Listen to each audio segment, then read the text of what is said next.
भगवान श्री कृष्ण की प्रेरणा से बना यह गीता सार सिर्फ पढ़ने या सुनने के लिए नहीं, बल्कि समझकर अपनाने के लिए है।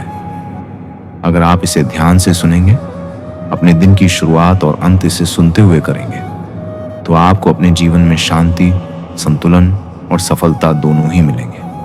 और सबसे खास बात, इस ज्ञान को दूसरों के साथ बांटने से आपकी खुशियां और बढ़ेंगी। तैयार हो जाइए अपनी आत्मा को यह दिव्य संदेश देने के लिए। मित्रों, श्रीमद् भागवत गीता से ज्यादा महान कोई और दूसरी चीज नहीं हो सकती। मैं कोशिश करूंगा कि आपको वह सारी बातें बिल्कुल सही तरीके से समझ में आ जाए। दोस्तों, इस दुनिया में कुछ भी अच्छा या बुरा बिना किसी कारण के नहीं होता। एक बार पुराने समय में एक गांव में एक गरीब औरत रहती थी। उसको जब बच्चा हुआ तो वह बिल्कुल स्वस्थ था, लेकिन एक बार किसी घटना की वजह से उस बच्चे के हाथ की एक उंगली कट गई। वह बहुत दुखी हुई कि मेरे बच्चे के साथ यह क्यों हुआ, और वह हमेशा भगवान को इस बात के लिए कोसती थी कि पता नहीं भगवान को मेरे से क्या दुश्मनी थी जो मेरे ही बच्चे की उंगली काट दी। समय बीतता गया। उस गांव में एक दिन साधु के वेश में एक मायावी राक्षस आया। वह राक्षस अपनी शक्ति ज्यादा करने के लिए बहुत सारे बच्चों की बलि लेता था। उसने इस बच्चे को भी देख लिया, लेकिन जैसे ही वह उसकी बलि देने लगा तो उसको अपने गुरु की शर्त याद आ गई कि जिस भी बच्चे की बलि देनी हो तो उसके सभी अंग सही सलामत होने चाहिए, और उसको मजबूर होकर उस बच्चे को वापस घर भेज दिया। और जब उसकी माँ ने अपने बच्चे को सही सलामत देखा तो उसकी माँ को यह एहसास हुआ कि इस दुनिया में जो कुछ भी होता है, चाहे वह अच्छा हो रहा है या चाहे वह बुरा हो रहा है, वह कभी भी बिना किसी कारण के नहीं होता। तो दोस्तों, इससे हमें यह सीख मिलती है कि आप किसी भी हालत में कर्म किए बिना और उसका फल पाए बिना नहीं रह सकते। ऐसा हो ही नहीं सकता कि इंसान का शरीर एक सेकंड के लिए भी बिना कर्म किए रह सके। ऐसा हो ही नहीं सकता कि इस सृष्टि का एक कण एक सेकंड के लिए भी बिना किसी कर्म के रह सके। कर्म करना हमारे जीवन का अभिन्न हिस्सा है। अगर हम सोते हैं तो हमारा दिमाग नहीं सोता है। हम सपने देखते हैं, सांस लेते हैं। हमारे शरीर के हर अंग में करोड़ों सूक्ष्म कण अपना काम करने में लगे रहते हैं। हम कर्म करने से कभी भी नहीं बच सकते, और भगवान ये भी बोलते हैं कि हमें किसी कर्म में बंद कर नहीं रहना चाहिए। हम जो भी करते हैं वो यह मानकर करें कि करने वाला मैं नहीं हूं, बल्कि करने वाला वह ऊपर वाला भगवान है।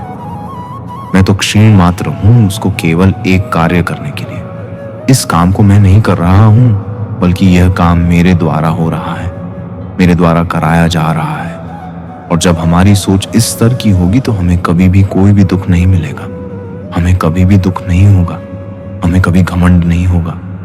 दोस्तों, दूसरों के गुलाम रहकर खुश रहने की बजाय आजाद होकर खुद के दुखों का सामना किया करो। आपकी जिंदगी में कितने ही कष्ट हो, लेकिन अगर आप आजाद हो तो आप ही वास्तविक मनुष्य हो। भागवत गीता में गुलामी को मौत से भी बुरा बताया गया है। इंसान किस किस का गुलाम नहीं है, वह अपने दिमाग का, अपने विचारों का गुलाम है। कभी भी किसी इंसान को किसी का गुलाम नहीं रहना चाहिए।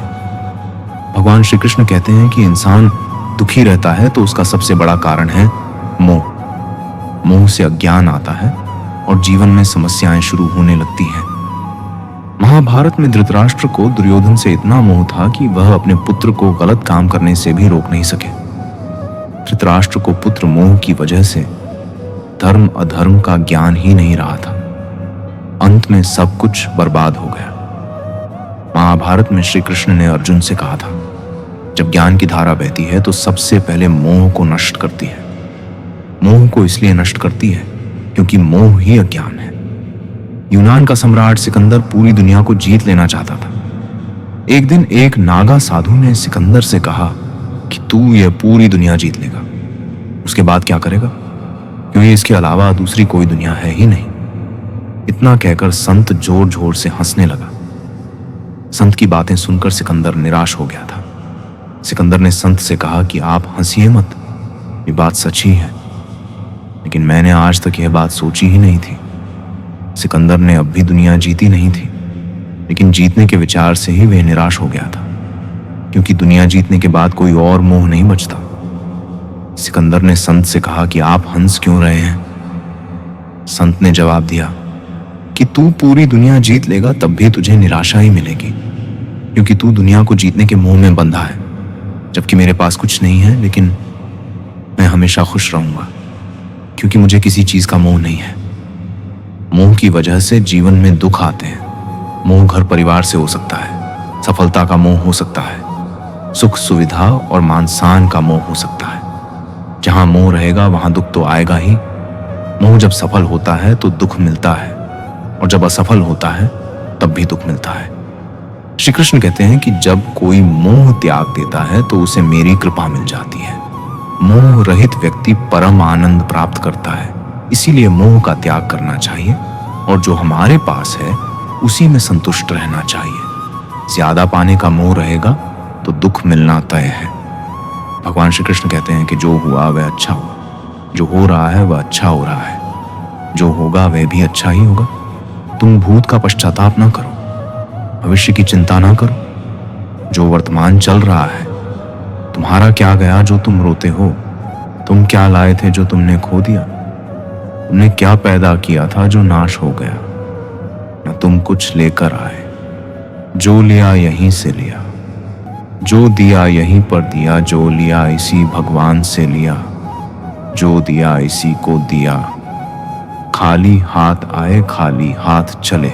अंततः जब उसने अपना अहंकार त्याग कर दोनों हाथ उठाकर कृष्ण को पुकारा, तभी उसका चीर अनंत हो गया और उसकी लाज बच गई। यह प्रसंग यही दिखाता है कि ईश्वर तभी हस्तक्षेप करते हैं जब हमें वास्तव में उनकी आवश्यकता होती है, और जब हम पूरे समर्पण के साथ उन्हें पुकारते हैं, वह हमेशा वही करते हैं जो हमारे लिए सही होता है।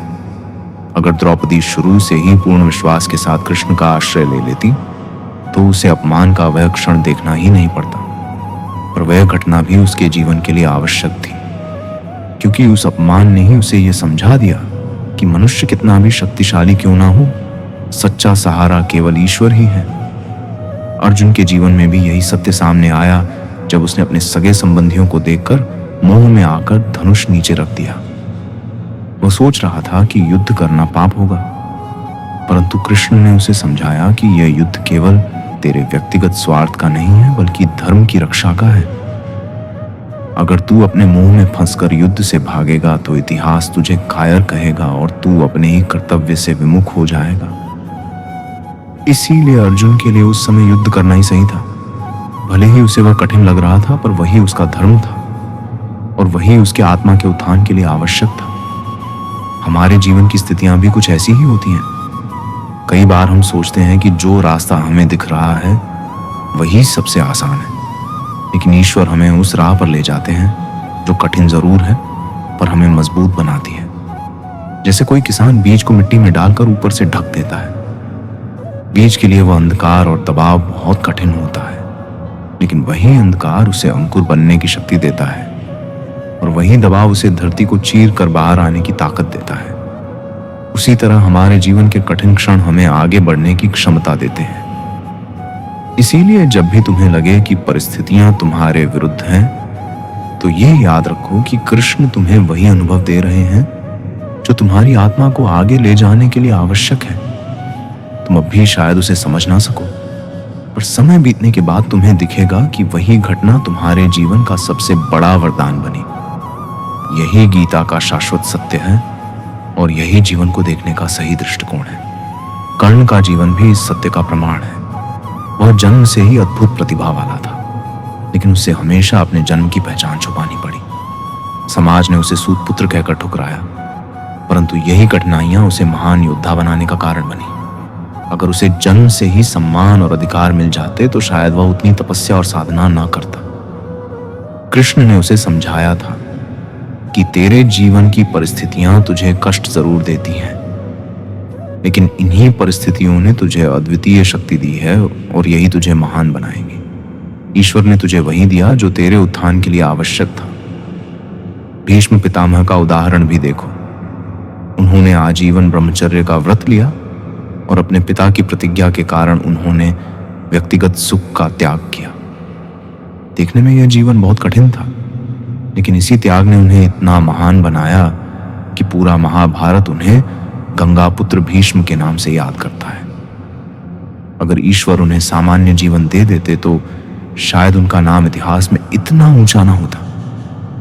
ईश्वर ने उन्हें वही परिस्थितियां दी जो उनके जीवन को आदर्श बनाने के लिए सही थी।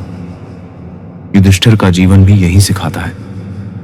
जब उन्होंने जुए में सब कुछ हार दिया, पत्नी तक दांव पर लग गई और उन्हें 13 साल का वनवास मिला, तब उन्हें लगा कि यह उनके लिए सबसे बड़ा दुर्भाग्य है। लेकिन वही वनवास उनके और उनके भाइयों के लिए सबसे बड़ी सीख बन गया। जंगल की कठिनाइयों ने उन्हें धैर्य सिखाया, आत्मसंयम सिखाया, और जब वे लौटे तो वे और भी मजबूत और बुद्धिमान बन चुके थे। यही कारण था कि अंततः धर्म की विजय हुई। इन सभी प्रसंगों से यही स्पष्ट होता है कि ईश्वर हमें कभी भी वह परिस्थितियां नहीं देते जो व्यर्थ हो। हर घटना, हर कठिनाई, हर संघर्ष हमें एक नए रूप में ढालता है, और वही हमें हमारे सच्चे उद्देश्य की ओर ले जाता है जो आज हमें दुख के रूप में दिखता है। वही कल हमारे जीवन की सबसे बड़ी शक्ति बन जाता है। कृष्ण का यही उपदेश है कि विश्वास रखो और परिस्थिति को स्वीकार करो, क्योंकि ईश्वर वही देता है जो तुम्हारे लिए सही होता है। द्रौपदी के प्रश्न पर कृष्ण का उत्तर भी यही है, सत्य प्रकट करता है। द्रौपदी ने कृष्ण से पूछा था कि अगर धर्म की रक्षा के लिए ही सब कुछ होता है तो फिर मेरे साथ यह अन्याय क्यों हुआ, मेरा चीरहरण क्यों होने दिया। तब कृष्ण ने कहा था कि द्रौपदी, यदि यह अपमान ना होता तो तुझे यह अनुभव ना होता कि संसार का कोई सहारा स्थायी नहीं है। यह घटना तुझे यह सिखाने के लिए हुई कि सच्चा सहारा केवल ईश्वर ही है। यह पीड़ा तुझे भीतर से तोड़ने के लिए नहीं, बल्कि तुझे और अधिक मजबूत बनाने के लिए आई है। कृष्ण का यही संदेश गीता में भी है कि मनुष्य को यह समझना चाहिए कि जीवन में जो कुछ भी मिल रहा है वह संयोग नहीं है, वह किसी गहरी योजना का हिस्सा है। जैसे बच्चा जब विद्यालय में पढ़ता है तो कभी आसान पाठ मिलते हैं और कभी कठिन पाठ मिलते हैं, लेकिन हर अध्याय उसकी समझ को बढ़ाता है। उसी प्रकार ईश्वर हमें कभी सुख के अनुभव से गुजारते हैं, कभी दुख के अनुभव से, पर हर स्थिति हमें कुछ नया सिखाने आती है। भीम का वनवास में रहना भी इसी का प्रमाण है। वह स्वभाव से क्रोधी और आवेशपूर्ण था, लेकिन जंगल की कठिनाइयों ने उसे संयम सिखाया। अगर उसे लगातार केवल शक्ति और विजय मिलती रहती तो उसका अहंकार बढ़ता, परंतु विपरीत परिस्थितियों ने उसे संतुलित किया, और यही कारण था कि युद्ध में उसकी शक्ति धर्म की विजय का कारण बनी। यह भी समझने योग्य है कि कभी कभी ईश्वर हमें देर से देते हैं, पर देते वही हैं जो हमारे लिए सर्वश्रेष्ठ हो। उसके हृदय में सत्संग का प्रकाश और भक्ति भाव का अमृत प्रवाहित होता है। वह चतुर्भुज गरुड़ ध्वज से युक्त हार और कीर्तन की सुशोभित वेशभूषा में पीतांबरधारी होकर भगवान श्री विष्णु के धाम को प्राप्त होता है। हे राजन, केवल पापंकुशा एकादशी का व्रत करने मात्र से ही मनुष्य अपने सारे पापों से मुक्त हो जाता है और दिव्य प्रभु श्री हरि के लोक में प्रवेश करता है। सुनो राजन, इस पवित्र व्रत के साथ यदि पुरुष सुवर्ण, तिल, भूमि, गौ, अन्न, जल, जूते और छाते का दान करता है तो उसे कभी यमराज की यातना का सामना नहीं करना पड़ता। दरिद्र पुरुष भी यथाशक्ति स्नान, दान और सत्कर्म करके अपने प्रत्येक दिन को पुण्यपूर्ण बना सकता है। ओम स्नान, जप, ध्यान और यज्ञ आदि पुण्य कर्म करने वाले व्यक्ति को भी भयंकर यम यातना से मुक्ति मिलती है। हे कुंती पुत्र, इस संसार में जिन मनुष्यों को दीर्घायु, संपन्नता, कुलीनता और निरोगता प्राप्त है, वे सभी अपने पूर्व जन्म के पुण्य कर्मों के फल स्वरूप ऐसे दिव्य रूपधारी देखे जाते हैं। यही जीवन का सत्य है। जो पुण्य करता है वही सुख और सम्मान प्राप्त करता है, जो पाप करता है वही दुख और कष्ट भोगता है। हे राजन युधिष्ठिर, इस विषय में और अधिक वर्णन करने से क्या लाभ। संक्षेप में यही कहा जा सकता है कि मनुष्य अपने पापों के कारण दुर्गति में गिरता है और धर्म, पुण्य और व्रतों के पालन से वह स्वर्गलोक की ओर अग्रसर होता है। हे राजन, तुमने मुझसे पापांकुशा एकादशी के महात्म्य के विषय में पूछना चाहा था। अब मैंने इसे विस्तार पूर्वक तुम्हें समझा दिया। अब मैं तुम्हें इसकी एक पावन और पौराणिक कथा का वर्णन करने जा रहा हूं। ध्यानपूर्वक सुनो। यह पवित्र पापांकुशा एकादशी का पुण्य ही था कि एक बहेलिया जिसने अपने पूरे जीवन में केवल हिंसा, क्रूरता और अन्याय किया था, उसके जीवन की दिशा बदल गई। एकमात्र पापांकुशा एकादशी का व्रत उसके लिए मोक्ष मार्ग का द्वार बन गया। उसके सारे जन्म जन्मांतर के पाप भस्म हो गए और उसने अंततः भगवान के दिव्य लोक में स्थान पाया। एक समय विंध्याचल पर्वत की गहरी घाटियों में जिस स्थान पर अंधकार और वीरानपन का वास था, वहीं एक बहेलिया रहा करता था जिसका नाम था क्रोधन। क्रोधन नाम के इस बहेलिये का जीवन अत्यंत क्रूरता और हिंसा से भरा हुआ था। उसका प्रत्येक दिन लूटपाट, मदिरापान, पशु पक्षियों का वध और अन्यायपूर्ण कर्मों में व्यतीत होता था। उसके हृदय में करुणा और भक्ति का नामो निशान तक नहीं था।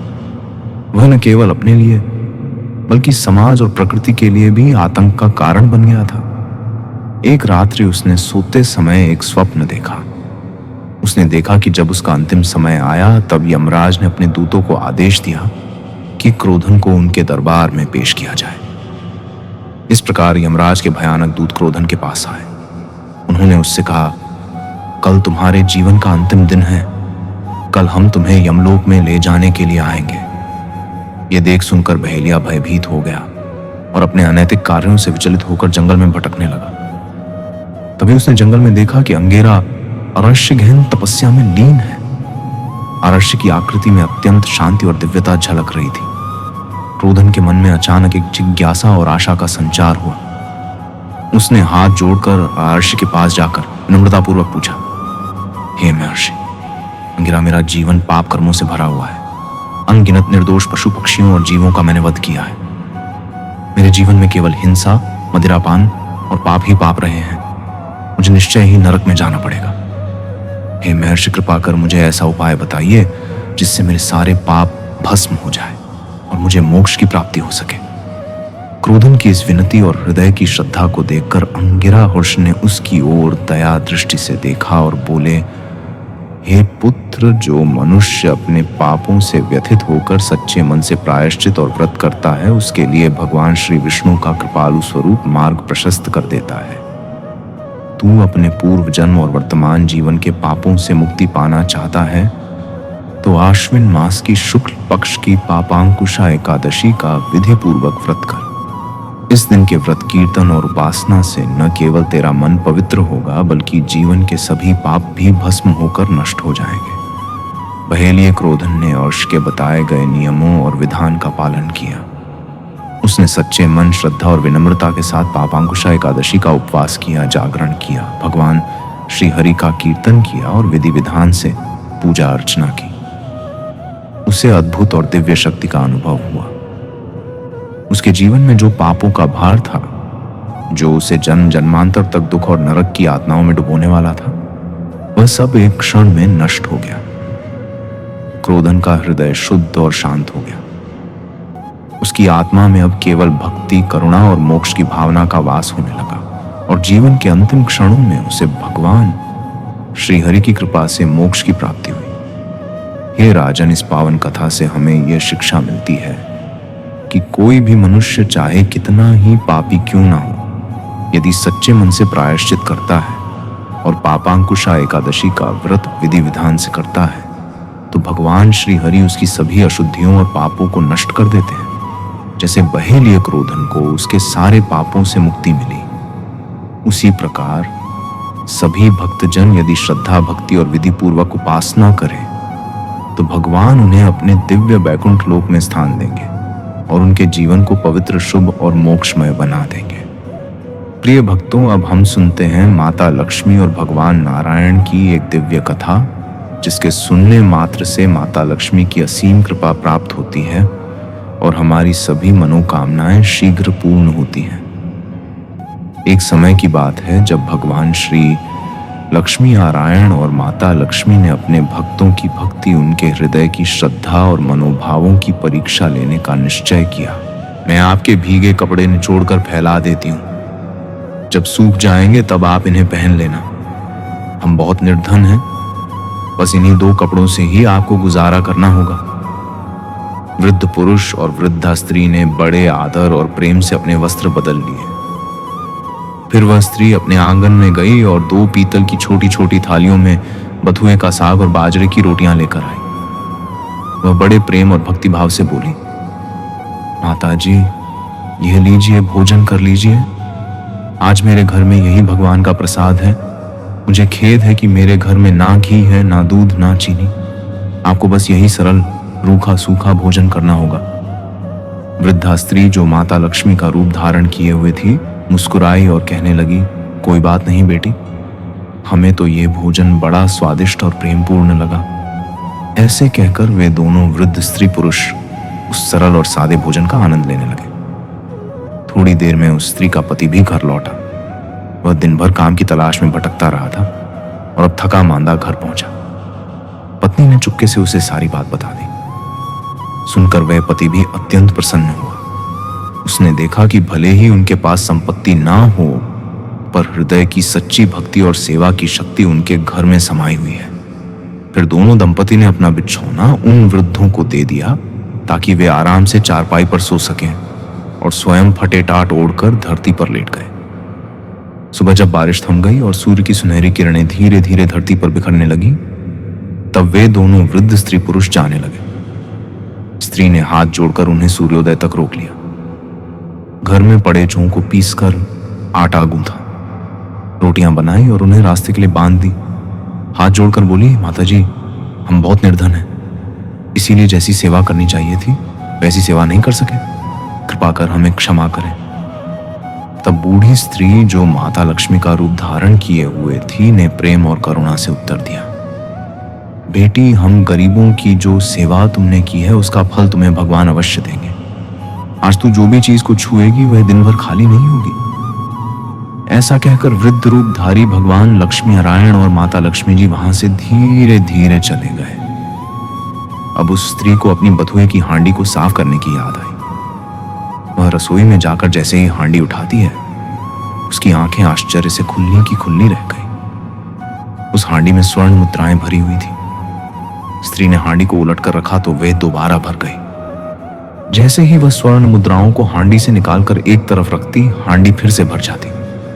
इस तरह करते करते दिन भर में उसकी कोठरी मुद्राओं से भर गई।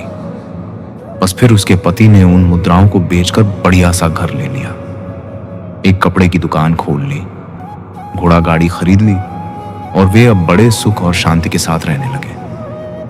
उधर उस सेठ को जब यह पता चला कि उसके निर्धन पड़ोसी एक रात में ही अमीर हो गए हैं, तो उसने उस स्त्री और उसके पति को बुलाकर सारी बात पूछी।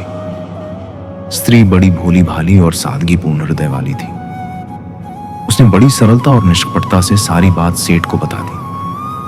अब तो सेठ और सेठानी को रात दिन यही चिंता सताने लगी कि किसी प्रकार वे करामाती वृद्ध स्त्री पुरुष मिल जाए तो वे भी घर भरकर मुद्राएं प्राप्त कर सकें। किंतु भगवान सबके हृदय और मन की गहराई को भली भांति जानते हैं। उनके मन की सभी इच्छाएं और स्वार्थपूर्ण योजनाएं उन्हें स्वयं ही नकारात्मक परिणाम दे जाती हैं। एक रात जब बहुत जोर की बारिश हो रही थी और ओले भी गिर रहे थे, तब वही वृद्ध स्त्री पुरुष यानी भगवान श्री लक्ष्मी नारायण और माता लक्ष्मी जी फिर उसी सेठ के द्वार पर पहुंचे और दरवाजा खटखटाने लगे। खटखटाहट सुनते ही सेठ जी ने बिजली के प्रकाश में झांक कर उन दोनों को पहचान लिया और जल्दी जल्दी सेठानी को उन्हें लेने के लिए भेजा। बिजली बुझाकर एक दिया हाथ में लेकर सेठानी बाहर आई और झूठी ममता दिखाकर बोली, हाय हाय बाबा, तुम कहाँ भटक रहे हो? आओ अंदर आ जाओ। फिर घर की सबसे टूटी फूटी चारपाई पर उन्हें बिठा दिया।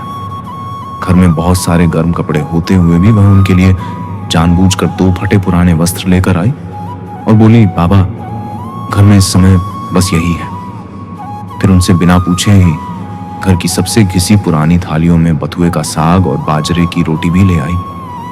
ओढ़ने को 2 फटे कंबल भी कहीं से मंगा कर दे दिए।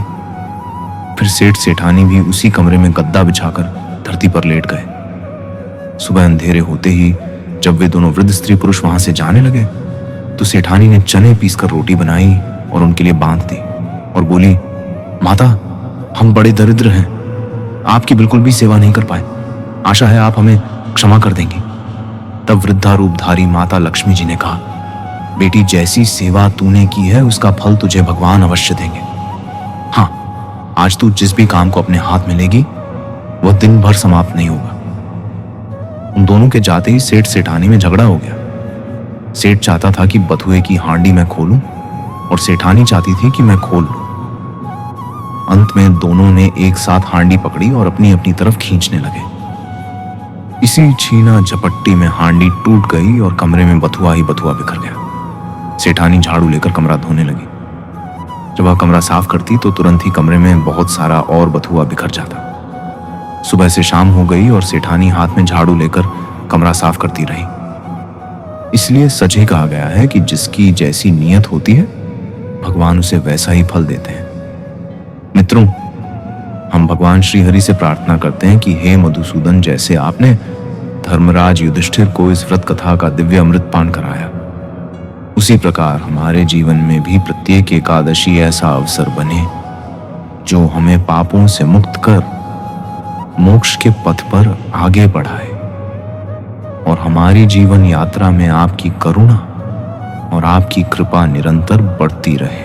परसों किसी और का होगा, तुम इसे अपना समझकर मग्न हो रहे हो। बस यही प्रसन्नता तुम्हारे दुखों का कारण है। दोस्तों, एक बार की बात है, एक आदमी सागर के किनारे घूम रहा था। तभी एकदम उसकी नजर चांदी की एक डंडी पर गई जो बहते बहते किनारे पर आ गई थी। वह खुश हुआ और झटपट उस डंडी को उठा लिया। अब वह डंडी लेकर टहलने लगा। अब धूप ज्यादा हो गई तो उसका मन सागर में नहाने का हुआ। उसने सोचा अगर डंडी को किनारे रखकर नहाऊंगा तो कोई ले जाएगा, इसीलिए वह डंडी हाथ में ही लेकर नहाने लगा। तभी एक ऊंची लहर आई और तेजी से डंडी को बहाकर ले गई। वह अफसोस करने लगा और दुखी होकर तट पर आ बैठा और रोने लग गया। उधर से एक संत आ रहे थे। उसे रोता हुआ देख पूछा, इतने दुखी क्यों हो? उसने बताया, स्वामी जी, नहाते हुए मेरा चांदी का डंडा सागर में बह गया। संत ने हैरानी जताई और कहा, डंडा लेकर नहा रहे थे? बोला, क्या करता? वो किनारे रखकर नहाता तो कोई ले जा सकता था, लेकिन चांदी का डंडा लेकर नहाने क्यों आए थे? स्वामी जी ने पूछा। अब आदमी ने कहा, लेकर नहीं आया था, वह तो यहीं मिली थी। उस आदमी की बात सुनकर स्वामी जी हंसने लगे और बोले, जब वह तुम्हारी थी ही नहीं तो फिर दुख या उदासी कैसी? कभी कुछ खुशियां अनायास मिल जाती हैं और कभी कुछ श्रम करने और कष्ट उठाने से मिलती है। जो खुशियां अनायास मिलती हैं परमात्मा की ओर से मिलती हैं। उन्हें सराहने का हमारे पास समय नहीं होता। इंसान व्यस्त है तमाम ऐसे सुखों की गिनती करने में जो उसके पास नहीं है। आलीशान बंगला, शानदार कार, पद शक्ति वगैरह, और भूल जाता है कि एक दिन सब कुछ यूं ही भूलकर उसे अगले सफर में निकल जाना है। तो दोस्तों, भगवान श्री कृष्ण ने तभी कहा है कि तुम भूत का पश्चाताप ना करो, भविष्य की चिंता ना करो जो वर्तमान चल रहा है। तुम्हारा क्या गया जो तुम रोते हो? तुम क्या लाए थे जो तुमने खो दिया? तुमने क्या पैदा किया था जो नाश हो गया? ना तुम कुछ लेकर आए। जो लिया यहीं से लिया, जो दिया यहीं पर दिया, जो लिया इसी भगवान से लिया, जो दिया इसी को दिया। खाली हाथ आए, खाली हाथ चले। जो आज तुम्हारा है कल किसी और का था, परसों किसी और का होगा।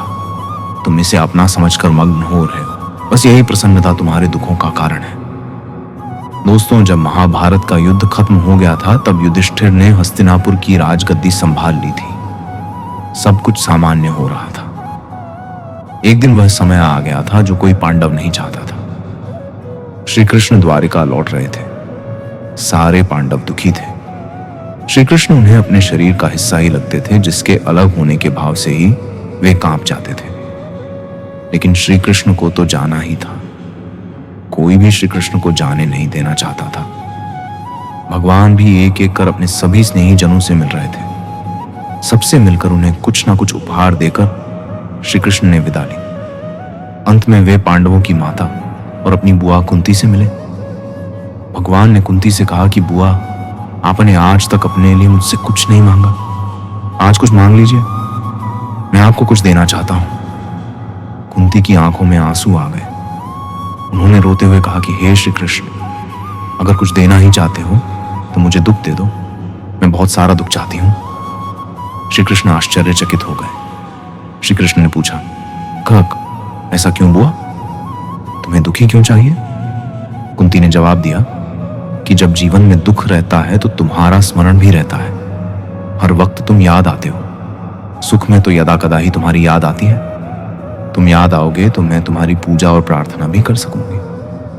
तभी दोस्तों भगवान श्री कृष्ण कहते हैं कि जब भी मेरा भक्त सच्चे मन से मुझे पुकारेगा, मैं उसकी सहायता अवश्य करूंगा। दोस्तों, भगवान के नाम से सारे संकट दूर हो जाते हैं। मित्रों कहते हैं कि जैसी संगत वैसी पंगत और जैसी पंगत वैसा जीवन। आप लाख अच्छे हैं, लेकिन यदि आपकी संगत बुरी है तो आप बर्बाद हो जाएंगे। लेकिन यदि आप लाख बुरे हैं और आपकी संगत अच्छे लोगों से है और आप उनकी सुनते भी हैं, तो निश्चित ही आप आबाद हो जाएंगे। कौरवों के साथ शकुनी जैसे लोग थे तो पांडवों के साथ कृष्ण। शकुनी मामा जैसी आपने संगत पाल रखी है तो आपका दिमाग चलना बंद ही समझो। कहते हैं कि अधूरा ज्ञान सबसे खतरनाक होता है। इस बात का उदाहरण है अभिमन्यु। अभिमन्यु बहुत ही वीर और बहादुर योद्धा था, लेकिन उसकी मृत्यु जिस परिस्थिति में हुई उसके बारे में सभी जानते हैं। मुसीबत के समय यह अधूरा ज्ञान किसी भी काम का नहीं रहता है। आप अपने ज्ञान में पारंगत बने। किसी एक विषय में तो दक्षता हासिल होनी ही चाहिए। महाभारत में ऐसे कई मित्र थे जिन्होंने अपनी ही सेना के साथ विश्वासघात किया। ऐसे भी कई लोग थे जो ऐन वक्त पर पाला बदलकर कौरवों या पांडवों के साथ चले गए। शल्य और युत्सु इसके उदाहरण हैं।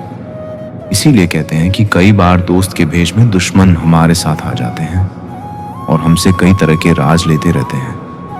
कुछ ऐसे भी दोस्त होते हैं जो दोनों तरफ होते हैं, जैसे कौरवों का साथ दे रहे भीष्म, द्रोण और विदुर ने अंततः युद्ध में पांडवों का ही साथ दिया। मित्रों, शकुन ने पांडवों को फंसाने के लिए जुए का आयोजन किया था, जिसके चलते पांडवों ने अपना सब कुछ दांव पर लगा दिया था। अंत में उन्होंने द्रौपदी को भी दांव पर लगा दिया था। ये बात सभी जानते हैं कि फिर क्या हुआ, तो जुए, सट्टे, षड्यंत्र से हमेशा दूर रहो। ये चीजें मनुष्य का जीवन अंधकार में बना देती हैं। मित्रों, महाभारत का युद्ध नहीं होता यदि कुछ लोग अपने वचनों पर संयम रख देते। जैसे द्रौपदी यदि दुर्योधन को अंधे का पुत्र भी अंधा नहीं कहती तो महाभारत नहीं होती। शिशुपाल और शकुनी हमेशा चुभने वाली बातें ही करते थे, लेकिन उनका हश्र क्या हुआ ये सभी जानते हैं। सबक ये कि कुछ भी बोलने से पहले सोचो। जय श्री कृष्ण।